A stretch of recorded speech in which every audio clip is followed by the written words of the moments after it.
रहमान आज इंडिया में जो है वो सूरत हाल काफी ज्यादा कशीदा रही, क्योंकि एक तरफ उनका रिपब्लिक डे था तो उस पर उसको कश्मीरियों ने योम स्याह के तौर पर मनाया।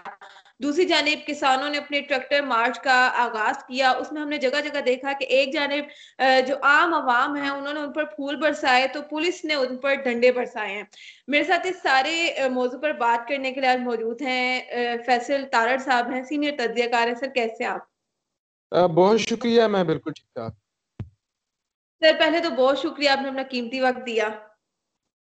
अच्छा सर, क्या कहेंगे एक ही मुल्क में दो मुख्तलिफ किस्म के वाकयात हो रहे हैं। हुकूमत किसानों को रोक रही है, उन पर तशद्दुद कर रही है, जबकि आम आवाम उन पर फूल बरसा रहे हैं। और सबसे अहम चीज जो देखी गई कि खालिस्तान के एक मुकाम पर जो है वो झंडा लहराया गया। सिखों ने अपनी आजादी का जो है वो मुतालबा किया। पहले ये मुतालबा सिर्फ कश्मीरी करते होते थे, तो क्या कहेंगे इसके बारे में? सबसे पहले तो बहुत शुक्रिया आपका। और मैं आपको बताऊं, आज 26 जनवरी है। 26 जनवरी को हर साल इंडिया रिपब्लिक डे मनाता है, यानी योम जमहूरिया।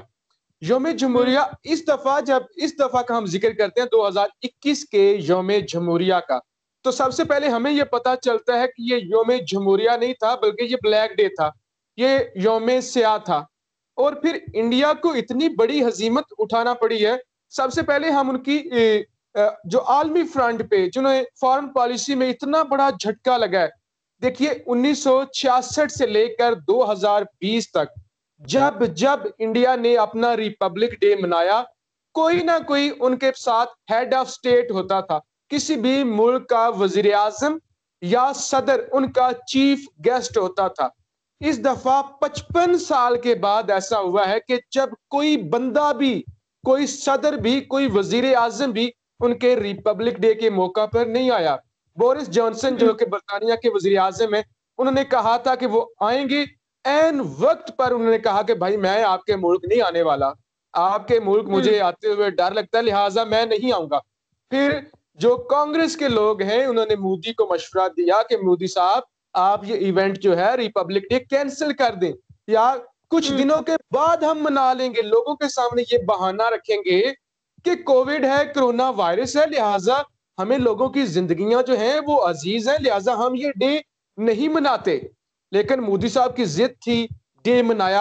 आप इस वक्त जिस भी मुल्क का मीडिया उठा के देखें, जो भी अखबार उठा के देखें, इवन आप गूगल पे जाएं, वहां पे लिखे रिपब्लिक डे, तो रिपब्लिक डे को कोई कवरेज नहीं दे रहा। वहां पे आपको जो किसान एहतजाज कर रहे हैं वो मिलेंगे।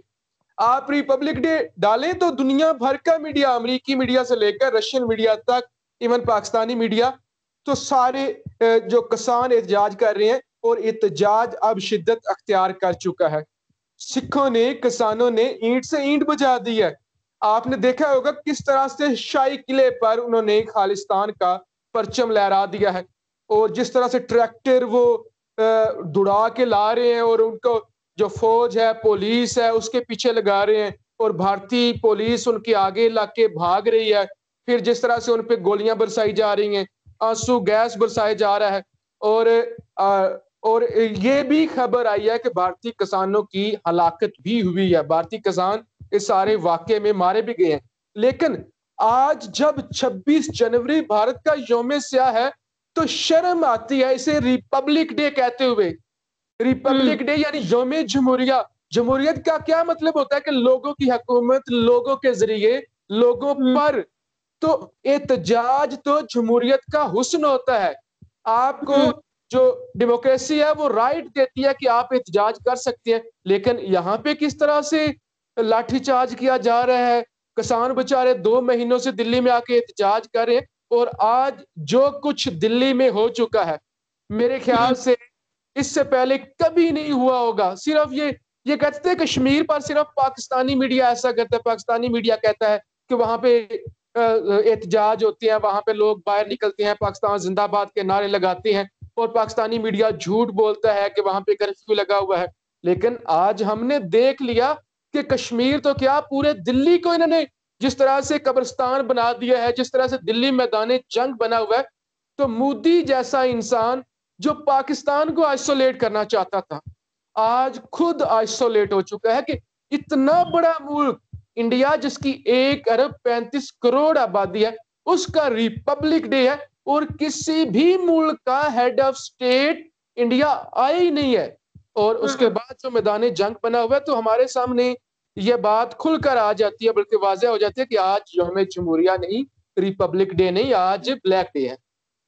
सर, आप इंटरनेशनल अफेयर्स पर काफी अरसे से जो है वो गुफ्तगू कर रहे हैं, तो आपके पास तो इंफॉर्मेशन ज्यादा अच्छी होगी कि इस तरह की जो खबरें आ रही हैं कि चाइना और इंडिया के दरमियान जो है वो ताजा कोई झड़प हुई है, जिसको इंडिया जो है वो पहले मानने से इनकार कर रहा था, लेकिन अब उसने कहा कि हमने चाइना के 20 सिपाही जो हैं वो जख्मी किया, जबकि हमारे तो बदले में 4 ही हुए हैं, और चाइना इस तरह की कोई इंफॉर्मेशन दे ही नहीं रहा। तो क्या कहेंगे इसके बारे में, क्या है असल सूरत हाल? जी बिल्कुल, ये अपना इhtजाज ही मेरे ज़हन में बार बार आता है। सिक्किम, सिक्किम जो कि बॉर्डर है चीन का और इंडिया का। सिक्किम के मुकाम पर निकोला, निकोला एक इलाका है, वहां से चीनी आर्मी दाखिल हो रही थी इंडिया में।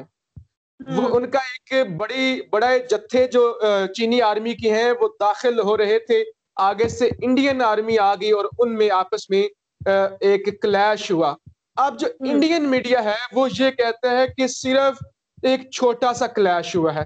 फिर इंडियन मीडिया के जो कुछ अखबारात हैं वो ये भी कहते हैं कि क्लैश हुआ है, हमने, जैसे कि आपने कहा कि हमने चीन के ज्यादा लोग मारे हैं और हमारे 5 से 6 लोग मरे हैं। जबकि मैं अल जजीरा को देख रहा था, अल जजीरा एक बड़ा अखबार है, अल जजीरा कहता है कि दोनों जानब से लोग मरे हैं, दोनों जानब से हलाकतें भी हुई हैं, सिर्फ लोग जख्मी नहीं हुए। लेकिन जहां तक इंडियन मीडिया ये झूठ बोलता है ना कि हमारे 4-5 मारे गए हैं और उनके 20 मारे गए, ऐसे कैसे हो सकता है? चीन की आर्मी जो कि दुनिया के, अगर वर्ल्ड रैंकिंग की बात की जाए तो दुनिया के 3रे नंबर पर है, और वो मार्शल आर्ट में माहिर है। अगर उनके पास असला ना भी हो तो फिर भी वो एक चीनी फौजी 20 इंडियन फौजियों पर हावी होता है। तो ऐसे कैसे हो सकता है कि इतनी वो तैयारी के साथ आए, वो उनको पता हो कि हमने बॉर्डर पार करना है और हम पे हमला भी हो सकता है, और वो इतने बहादुर हों कि पिछले 8 से 9 माह से वो लद्दाख के मुख्तलिफ इलाकों पे कब्जा कर रहे हैं, इंडिया की नाक में उन्होंने दम किया हुआ है। तो ये कहें कि हमारे 4 से 5 मारे गए, हमने 20 मार दिए हैं, तो ये तो कोई इन पे यकीन नहीं करेगा। पहले भी हमने देखा था कि 2020 के अंदर जो जून में गलवान वैली में क्लैश हुआ था, उस वक्त भी चीन के नहीं मारे गए थे फौजी और इनके 20 मारे गए थे जो इन्होंने माना था। तो उस वक्त अगर इनके 20 मारे गए थे और चीन का कोई नहीं मारा गया था और क्लैश हुआ, तो अभी भी वही चीनी फौज है। अभी ये इतने बहादुर कैसे हो गए? अगर इतने ही ये बहादुर है तो चीनी फौज लद्दाख में कर क्या रही है, वो अरुणाचल प्रदेश में कर क्या रही है? उनको भगा दे, इतने बहादुर है तो। बस मतलब ये झूठ बोलते हैं, लोगों को बेवकूफ बनाते हैं कि हम बहादुर हैं, हमने ज्यादा मारे हैं। असल में अल जजीरा ने सारा पोल खोल दिया है कि इनके बंदे भी मरे हैं। बिल्कुल सर, आपकी बात ठीक है, क्योंकि जितनी ट्विटर पर मैंने खबरें देखी हैं उसके मुताबिक इंडियन मीडिया ने जो रिपोर्टिंग की है वो उनको मारे हैं, और पता नहीं वो वीडियोस कब की हैं, हालांकि ऐसा कुछ हुआ भी नहीं। और दूसरा वो ये कहते हैं कि उनके मरे हैं, हमारे सिर्फ जख्मी हुए हैं। वो ये नहीं बात करे कि हमारे सिपाही जो है वो मरे हैं। बहुत शुक्रिया फैसल। असल में वो बहादुर फौज है ना, वो बहादुर फौज है। इंडियन मीडिया, अगर इंडियन मीडिया पे आप यकीन करें ना तो आप देखिए, लगता है अगले 5 मिनट में पाकिस्तान नहीं होगा, अगले 10 मिनट में चीन नहीं होगा, अगले अगले 1 हफ्ते में इंडिया दुनिया की सुपर पावर होगी। तो इंडिया के मीडिया को सुन के तो ऐसे लगता है जैसे पाकिस्तान को होना ही नहीं चाहिए। वो तो 2016 से लगे हुए हैं पाकिस्तान को आइसोलेट करने में, अखंड भारत बनाने में, लिहाजा उनके मीडिया पे कभी यकीन नहीं किया जा सकता। बहुत शुक्रिया आपका। फैसल तारिक साहब, आपने अपना कीमती वक्त दिया मेरे चैनल को। इंशाल्लाह आपसे दोबारा आप तक करूंगी। अपना ख्याल रखिएगा। अल्लाह हाफिज। अल्लाह हाफिज।